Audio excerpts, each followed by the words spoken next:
You know, it's kind of funny, isn't it? We live in a world that's supposedly more connected than ever before, but so many people are finding themselves completely alone. It feels like a total paradox.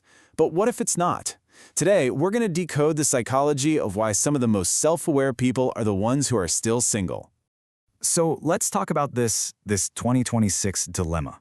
We've got endless apps, endless ways to meet people, yet more and more of us are flying solo. And that leads to this really common assumption. If you're alone, well, there must be something wrong with you. But what if that's got it completely backward? Okay, let's just get right to it. Does this sound like you? No partner, no situationship, not even one of those confusing talking stages to tell your friends about. If you're nodding your head right now, you've probably felt that societal pressure big time. Yeah, this is society's verdict. It's that quiet judgment, that story everyone seems to be telling, that says you're falling behind, that you're broken or flawed, just because you're not paired up. But neuropsychology is about to come in with a massive plot twist. So what if being alone isn't some problem you have to solve? What if it's something else entirely? We're about to do a complete psychological reframe here, looking at this not as a failure, but as a highly advanced survival mechanism. And here it is. This is the core idea of this whole explainer. The key thing to get is that this isn't about a lack of options or a failure to attract someone. It's about a highly evolved mind making a very specific and very protective choice. So let's break down the evidence. We're going to walk through 6 key psychological traits that really explain what's going on here. And let me be clear, these are not red flags. These are signs that your mind is just operating on a different, more deliberate level. So we have 6 signs. Each one is a piece of the puzzle, and they all help explain why choosing to be alone is often a sign of some serious self-awareness. Let's jump into the first one. All right, reason number 1, you just have higher emotional standards. I mean, in a world where dating has become this game of swipe and discard, you're not just being picky, you are actively protecting your nervous system from the absolute exhaustion that comes with inconsistency. Now this is where the brain science gets really cool. Modern dating, it's all about these quick, addictive, but ultimately hollow dopamine hits from temporary attention. Psychologists have a name for it, inconsistent reinforcement. But you're holding out for oxytocin.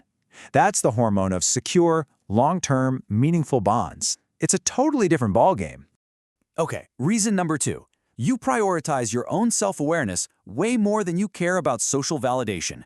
There's research that shows that people who stay single longer often have a much stronger sense of who they are. They're not looking for a partner to complete them. They want someone who complements the amazing life they've already built for themselves. And this leads us right into number 3. If you feel emotionally guarded, there's a good reason for it. You've probably felt that 2020's dating burnout. Psychology calls this adaptive caution. And listen, it is not fear, it's emotional memory. It's a learned, intelligent response. You now calculate the return on investment for your heart because you've learned the hard way that fast love usually means fast pain. Reason 4 is a big one.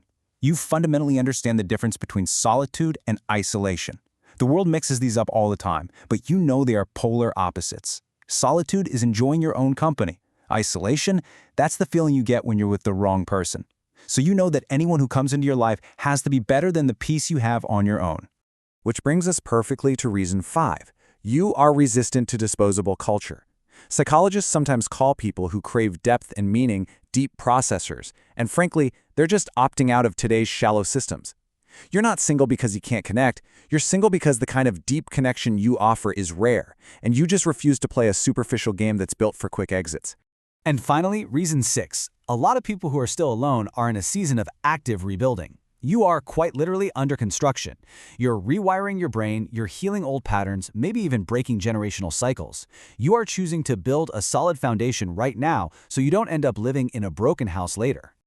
So when you put all these pieces together, this whole new picture starts to form, doesn't it? Being alone isn't some story of failure. It's a story about making an intentional, self-protective, and really smart choice about your path forward. I really want this next part to sink in. You are not behind. You are recalibrating. You're adjusting your standards, your boundaries, and your expectations for what a truly healthy connection is supposed to look like. This is an active state, not a passive one. And that, right there, is the ultimate takeaway. This isn't just about passively waiting around.